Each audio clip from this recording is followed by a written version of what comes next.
পাউডারটা আমরা যে কোনো কম্প্যাক্ট বা ফিনিশ পাউডারটা কিভাবে ইউজ করবো এই যে মানে আমাদের যখন আর করবো একদিক থেকে করবো সেটটা, হ্যাঁ আমাদের ফাউন্ডেশন লাগাচ্ছে না সেট করতে হবে এই যে একদিক থেকে আবার নেবো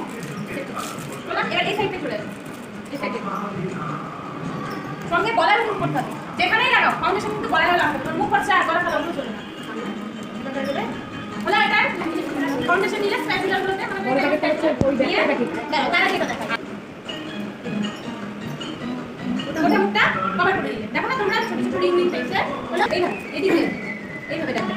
মানে যেটা দেওয়া হয়েছে ওটা হ্যাঁ হ্যাঁ ওটা না এইভাবেই কিন্তু করতে হবে ছাড়া যাবে না ছাড়লেই বোঝা যাবে না এই যে হলো এবার এই দিকটা মানে ছাড়া যাবে না এই ব্রাশটাকে এই করে তুলে নেওয়া যাবে বুঝা গেল বলে আচ্ছা এই জায়গাটা বলো আমরা আসবে এই জায়গাটাকে এইভাবে করবে সেভাবে